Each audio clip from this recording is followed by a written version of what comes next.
Muy bien, vamos a continuar rápidamente. Vamos a acabar en punto a las 6:30. Vamos a cortar esta mesa.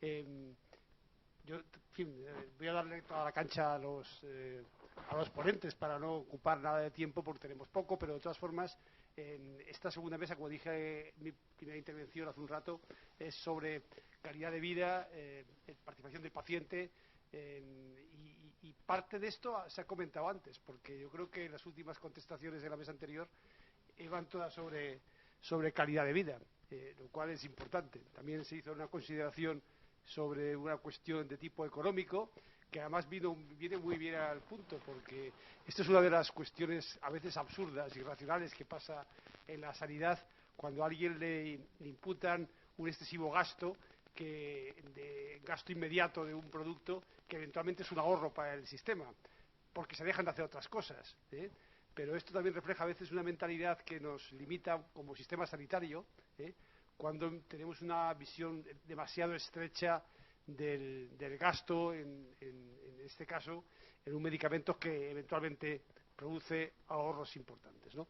Muy bien, entonces yo únicamente, para dar entrada a los ponentes, vamos a empezar de mi izquierda a mi derecha, un poco plantear como cuestión, digamos, genérica, para que cada uno de vosotros hable a 2 o 3 minutos y luego comentamos. Y en todo caso, una vez que hagan una intervención de 2 o 3 minutos cada uno de los ponentes, se puede interrumpir en cualquier momento para hacer las preguntas que se estimen oportunas, ¿no?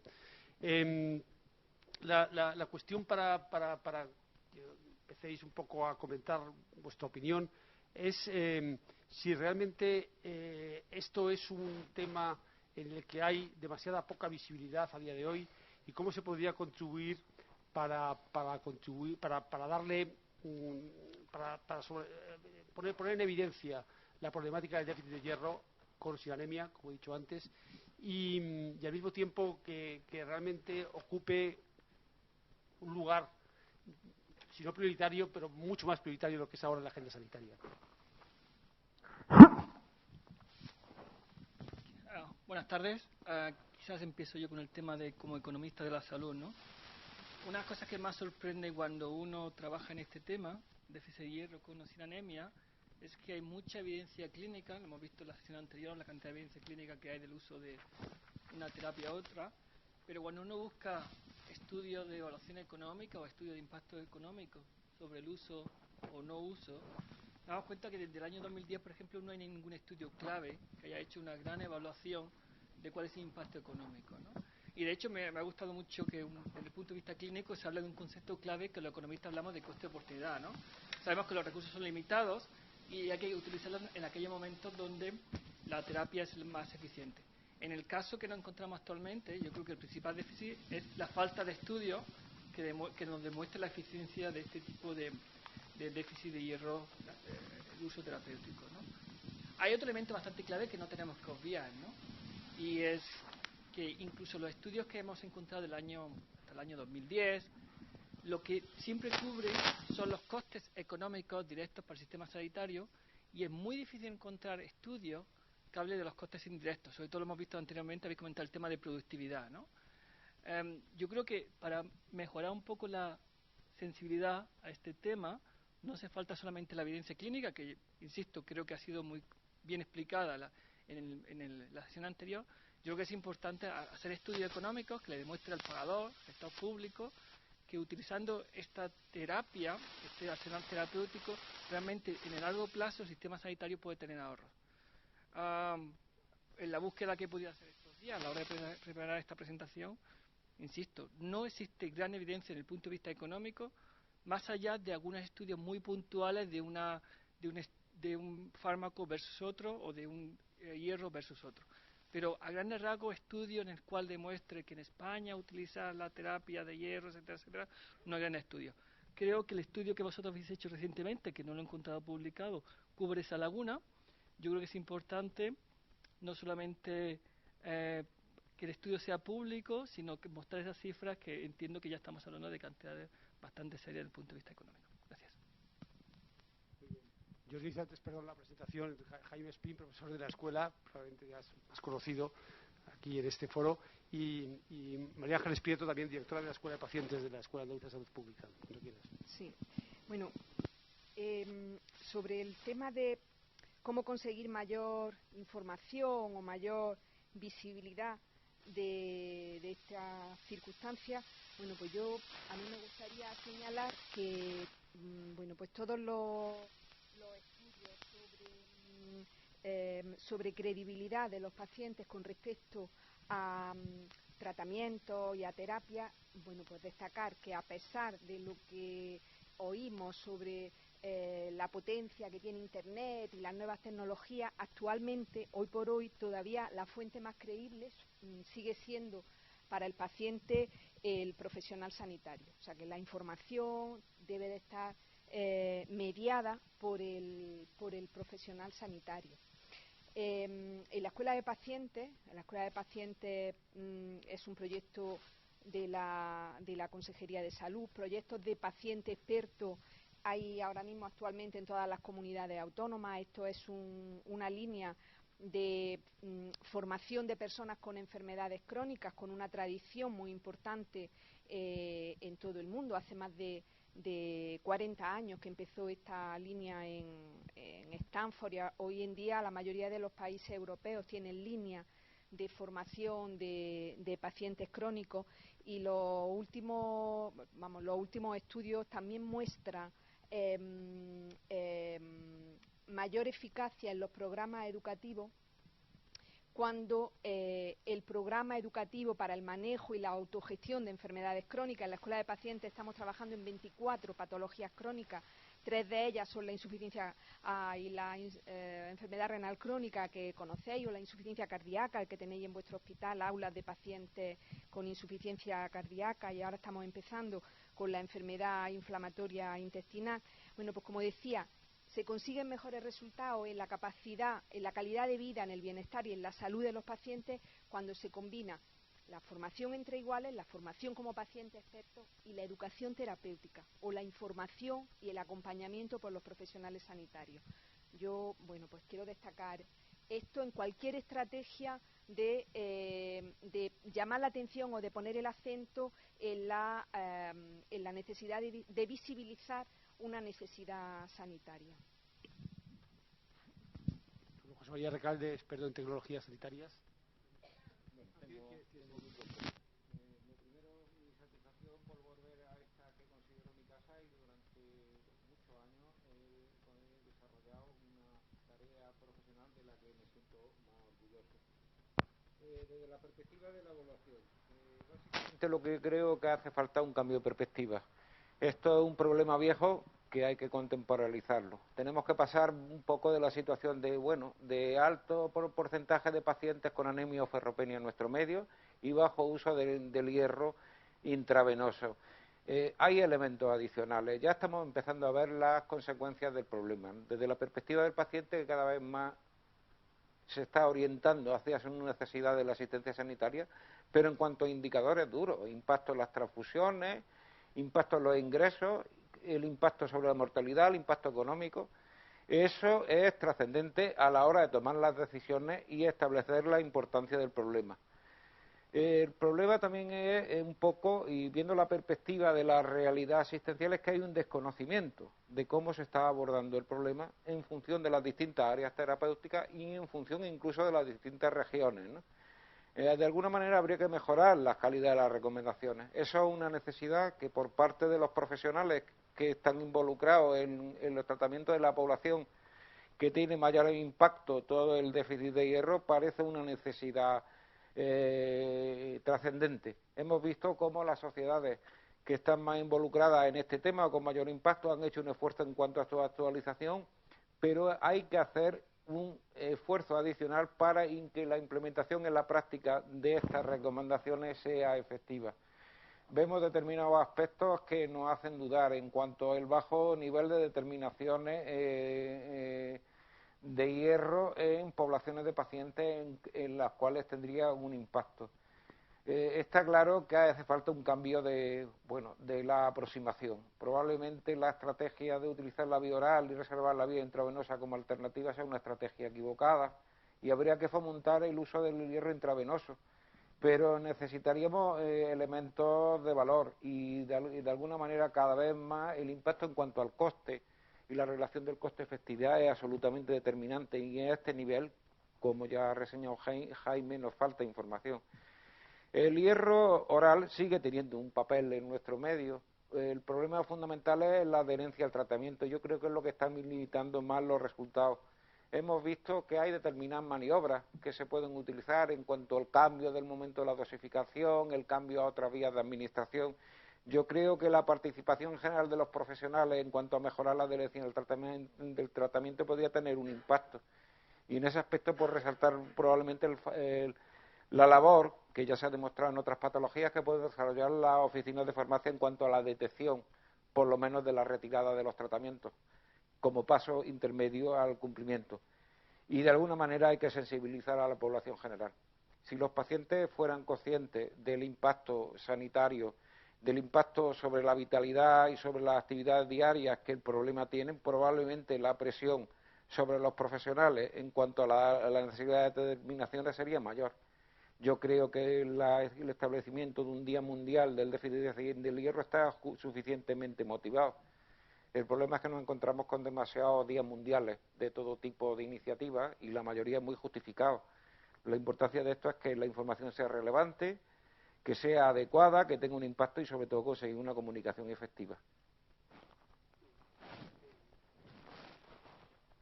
José María, tanto José María Recalde como Conchita Tarruella, que presentadora de la plataforma de organización de pacientes, participaron en el documento que ha motivado esta reunión. Conchita, cuando quieras.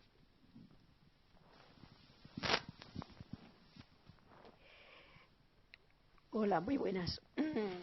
A mí me gustaría empezar estos minutos de intervención recordando la Ley General de Sanidad, que dice que todos los pacientes tienen derecho al mejor tratamiento para su enfermedad.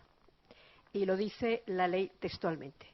Por lo tanto, el paciente debe de participar en esa toma de decisiones. Es importantísimo, además, en el caso concreto del déficit de hierro, que la comunicación entre el personal sanitario y el paciente adquiere una especial relevancia y es fundamental para llegar a un diagnóstico correcto de esa carencia.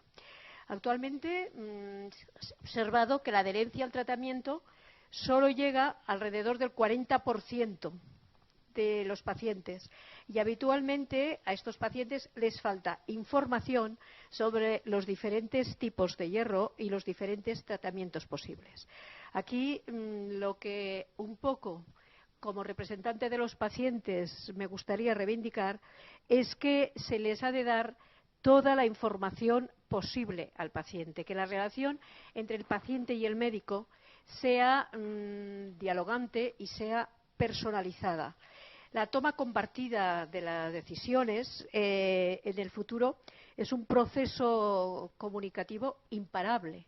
Cada vez se va a exigir más esta comunicación y los pacientes además tienen que intervenir más en esa toma de las decisiones que les afecta a ellos. Deben hablarlo con el personal sanitario, deben hablarlo con su médico y deben ver qué tipo de los diferentes tipos de tratamientos que hay, cuál es el que mejor se adapta a él, a su forma de ser, cómo le va a ser más cómodo para poderlo tomar y así desde luego nos aseguraremos bastante más también esa adherencia.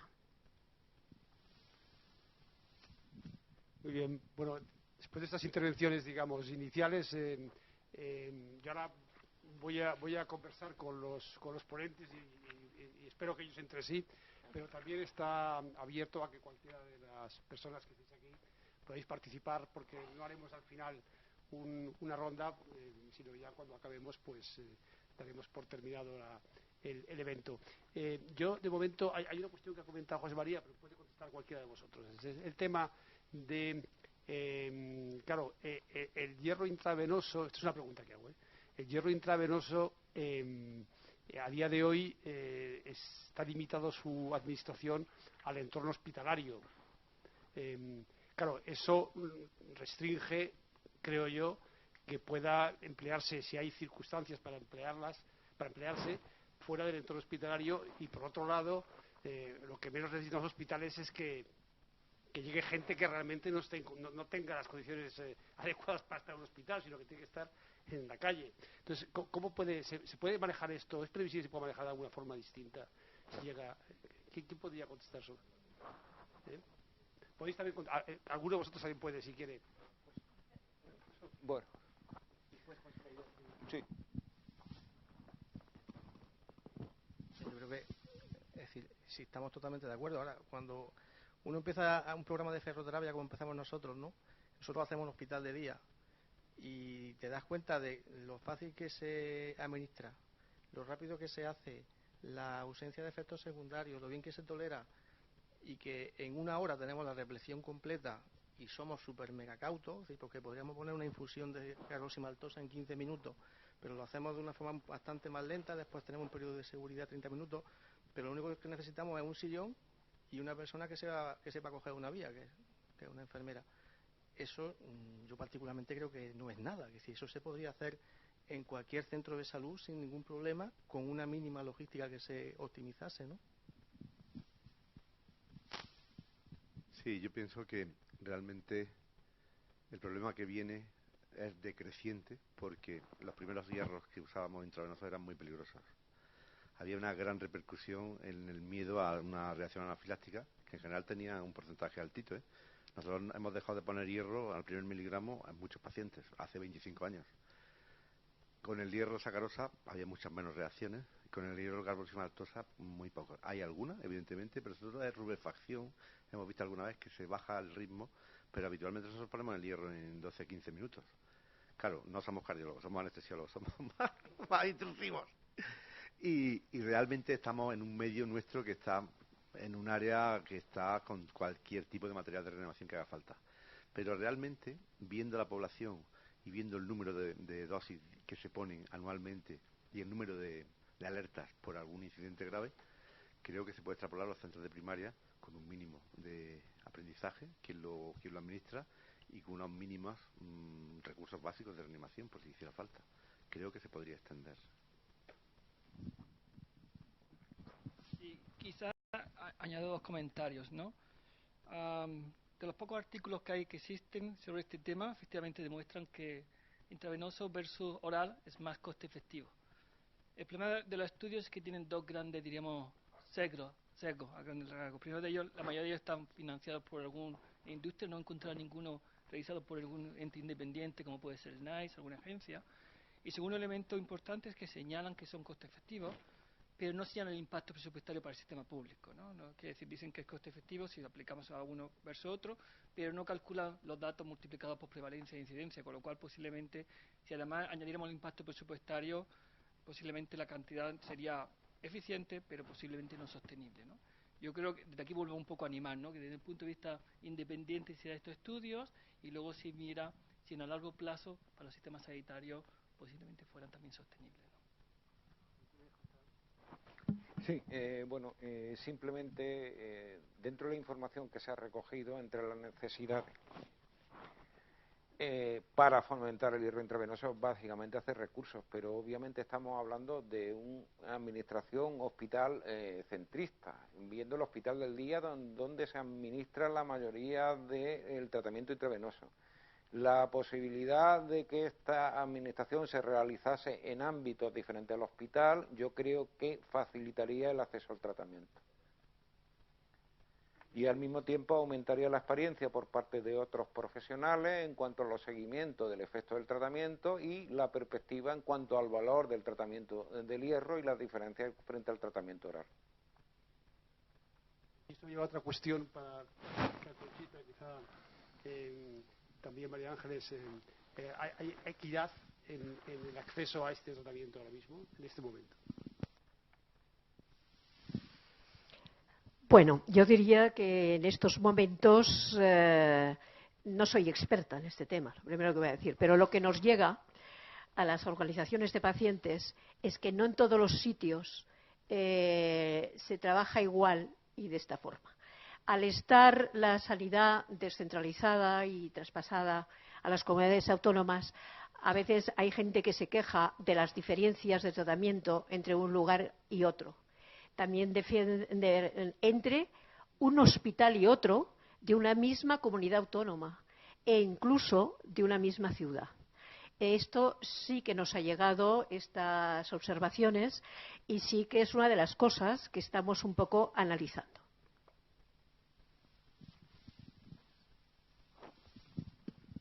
Sí, yo entiendo que la disponibilidad de tratamiento para aquella persona que lo necesite, en ese concepto de equidad viene de la mano en el sistema público, viene de la mano de la existencia de protocolos claros, de formación de profesionales, y que en ese sentido los pacientes sí que tenemos la garantía de que el acceso es equitativo si hay unos protocolos y si los profesionales tienen formación suficiente. Otro tema sería con nuevos modelos de financiación y nuevas fórmulas de provisión de servicios en los que pues realmente el coste de algunos tratamientos a lo mejor hace que no siempre estén disponibles para aquellas personas que lo necesiten, ¿no?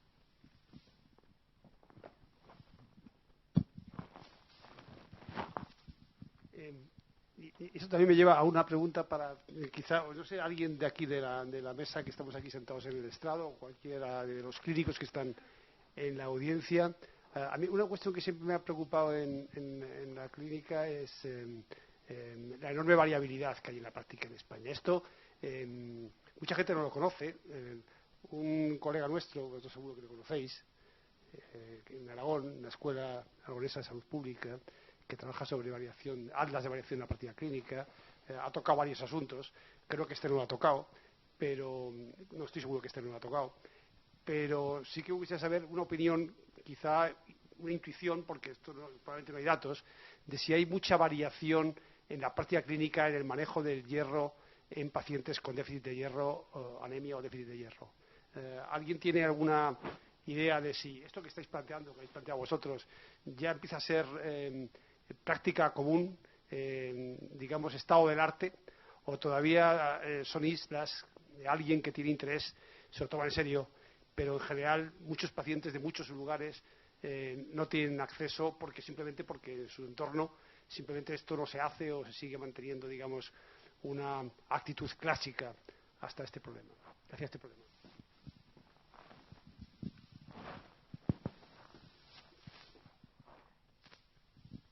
Yo en el ámbito que me muevo, que es la insuficiencia cardíaca, sí te puedo decir que en los últimos 10 años ha habido un movimiento, ha habido información, se ha hecho el consenso y cada vez más está más extendido el uso de la ferroterapia intravenosa en pacientes con insuficiencia cardíaca y disfunción sistólica. Es cierto que en muchos ámbitos no se puede administrar, básicamente porque es un tratamiento que administramos en el hospital de día y en muchos sitios no hay un hospital de día con atención específica a pacientes con insuficiencia cardíaca. Y eso estoy hablando del ámbito de muchos hospitales comarcales, por ejemplo, pero también en hospitales grandes no es posible. Y luego hay una diferencia en el manejo de medicación entre un hospital y otro, y me ha encantado lo que ha dicho la paciente, ¿no? Y me ha encantado que haya llegado a vosotros también esa sensación que tenemos nosotros, por lo menos que tenemos algunos clínicos, de inequidad respecto al reparto de los servicios sanitarios, ¿no? Porque es cierto que en muchas ciudades que tienen dos hospitales más o menos grandes, pues en un hospital hay facilidad para esto y en otro hospital no hay facilidad para esto. En un hospital se administra carboximaltosa, en otro hospital se administra sacarosa, en un hospital se hace la reposición en un máximo de 2 semanas, 2 infusiones, y la mayor parte de los pacientes una infusión, y en otro hospital pues necesitan ir durante prácticamente 2 meses al hospital de día para hacer la reposición, ¿no? Entonces, yo creo que sí que hay una filosofía de utilización de la ferroterapia intravenosa y hay mucho más avalada por los ensayos que hay publicados, pero en algunos sitios, desgraciadamente, la logística no permite que se pueda administrar, ¿no? Yo quería resaltar o apoyar un par de cosas. Sobre la equidad, evidentemente no es la misma. El sistema de salud no es lo mismo en cada comunidad autónoma ni en cada provincia. Eso es así de claro.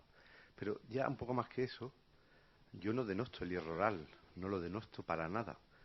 Pero estamos aquí personas que tocamos un área muy crítica de la medicina.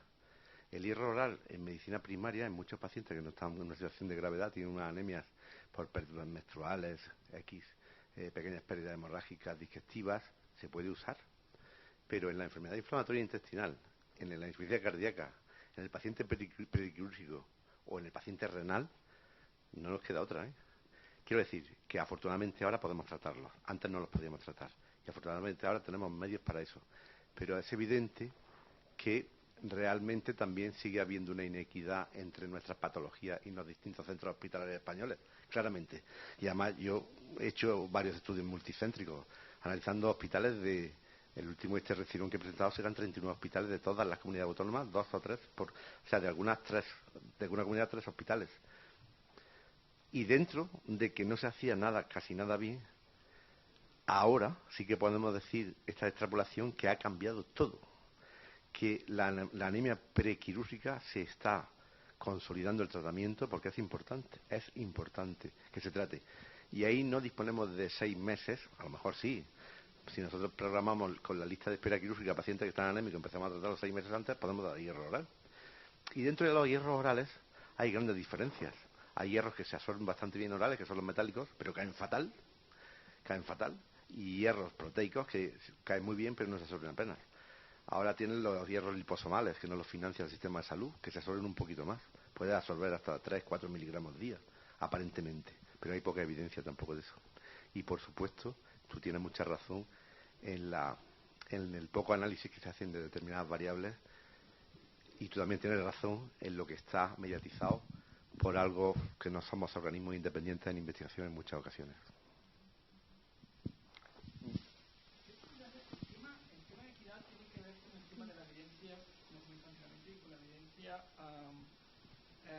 De la eficiencia, ¿no? Puedo poner un ejemplo quizás muy alejado de este, que tiene que ver con la vacunación de gripe en adultos mayores de 65 años con comorbilidades, ¿vale? No hace falta que diga qué evidencia hay. No hay ninguna comunidad autónoma que pueda decir que es inequitativa en el acceso a esa vacuna. En la época del calendario la gente va al centro de salud, te pones en cola, tal. ¿Por qué? Porque hay una evidencia tan grande que hay que vacunar a esa población que nadie duda de administración. Y podemos poner otros muchos ejemplos donde la evidencia es tan grande que nadie duda de la financiación. Y en esos casos, cuando la evidencia es tan grande desde el punto de vista clínico y de coste-efectividad, no hay barreras de inequidad. Cuando empezamos a dudar de los estudios, tenemos un estudio pues con algunos secos, otros sin seco, con gran impacto presupuestario, es donde tenemos problemas de equidad, ¿no? Con lo cual, por eso vuelve un poco a la idea que inicialmente comenté de que la evidencia clínica está bastante evidenciada, lo habéis hecho una presentación estupenda, no queda tan claro de la evidencia desde el punto de vista de la eficiencia, ¿no? Y posiblemente ahí es donde tengamos que avanzar. Si al final avanzamos de que es mucho más eficiente y el impacto presupuestario sea asumible, posiblemente no tengamos problemas de equidad. Tiene razón muchísimo, pero hay cosas que no pueden ser evidenciables. Yo para decir que bajo un 5% mi mortalidad en cuidados intensivos por la nutrición artificial, tengo que tener una N de unos 25.000 pacientes con un sesgo tremendo, que es un paciente crítico. No hay. Ahora mismo yo no podría hacer estudios de evidencia ya sobre algo. Por ejemplo, un politraumatizado con multitraumatismo, politraumatismo con traumatismo torácico importante, al que se le pone un catéter epidural. Yo ahora ya no podría éticamente hacer 100 personas con catéter epidural torácico y 100 sin catéter epidural torácico, porque sé que van mucho mejor los que llevan el catéter epidural torácico. Y ahí lo he comentado con alguien también. Yo tengo un compañero mío de Cambridge que hizo un trabajo muy importante sobre los paracaídas, que no tenía ninguna evidencia de que salvaran la vida de los que se tiraron de un avión, ¿no?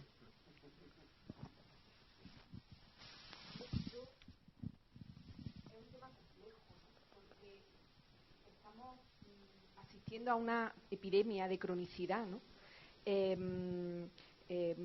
Decía, y bueno, pues es un problema un problema importante. Cuando hablabais de la insuficiencia cardíaca, pues que es verdad que la gente cada vez vivimos más años, las personas vivimos más años y por tanto viviremos más años con 1, 2, 3, 4 patologías crónicas y eso, bueno, pues va a ser necesario, aparecen nuevos problemas y aparecen nuevas alternativas terapéuticas, ¿no? Y aparecen alternativas terapéuticas que tienen un coste y bueno, ese es un tema complejo y es un tema de opciones políticas y opciones sociales, ¿no? Cuánto estamos dispuestos a pagar y a financiar vía impuestos, o si estamos pensando en otras fórmulas que realmente sí que serán inequitativas e injustas para muchos, ¿no? Sí, también un poco incidiendo en lo que dice Calixto del coste-efectividad. Yo entiendo que es complejo de medir porque hay que tener en cuenta además muchísimos más factores, ¿no? Aparte de los puramente farmacoeconómicos. Pero tampoco estoy de acuerdo en que sea un estudio de coste-efectividad el que haga que mejore la equidad, ¿no?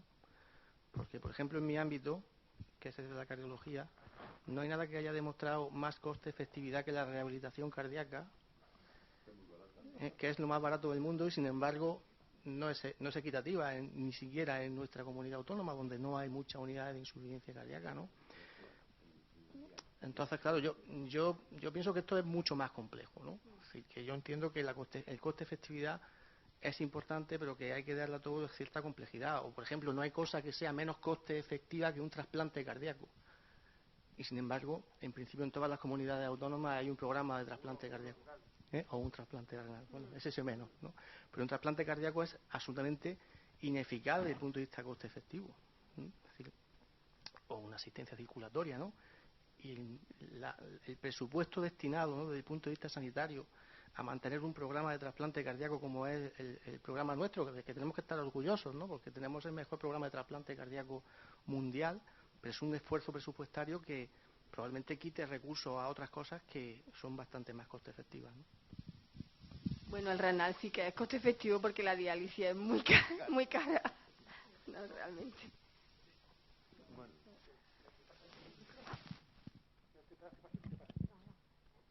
Yo quería contar sobre el tema de la variabilidad y el problema de no disponer de datos agregados, de los cuales la expectativa en cuanto a las situaciones puede ser muy diferente dependiendo del medio, la región o incluso del hospital.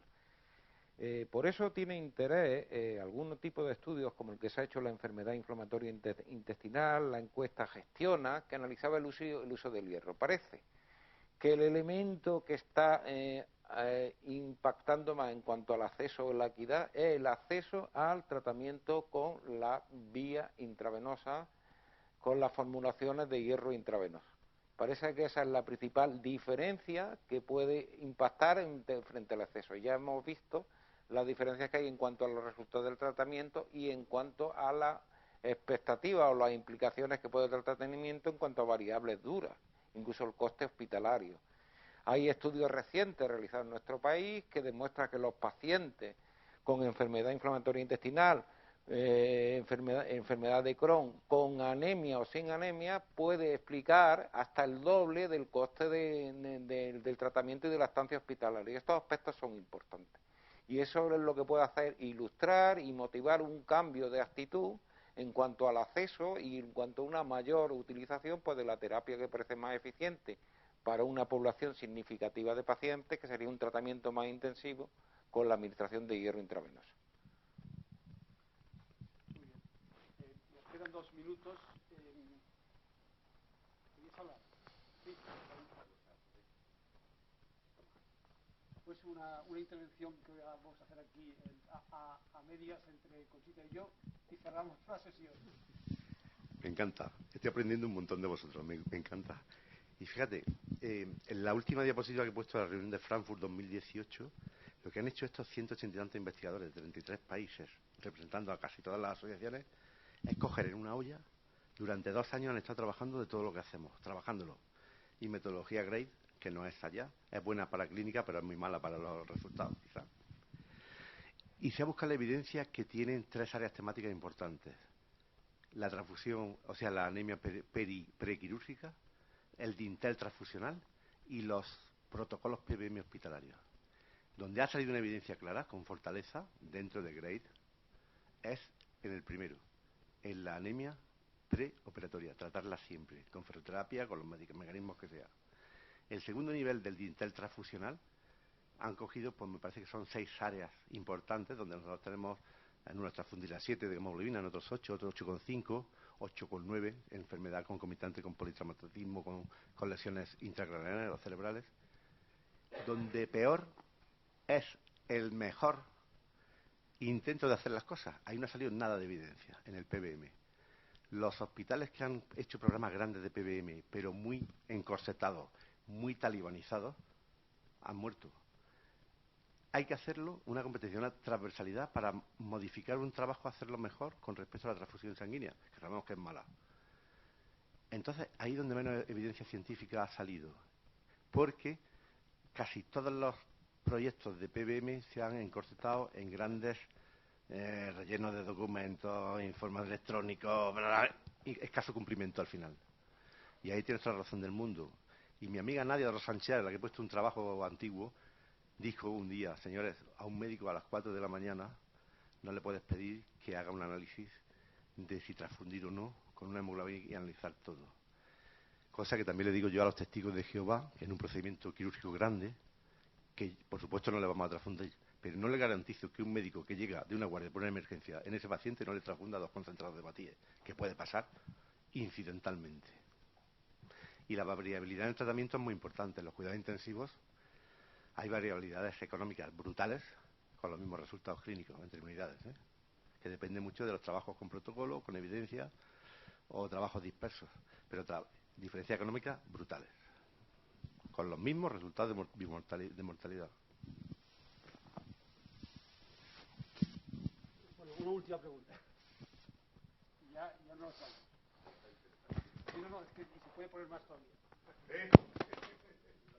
Quería darle las gracias primero a todos los que han expuesto, porque ha sido brillantes las exposiciones, pero quiero hacer un comentario que me parece que es acertado desde el punto de vista de cuando se cita a algún paciente para ser intervenido.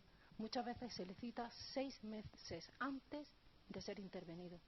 Durante esos 6 meses puede ser que el paciente, y 6 meses a lo mejor es poco, quiero decir que puede tardar incluso más.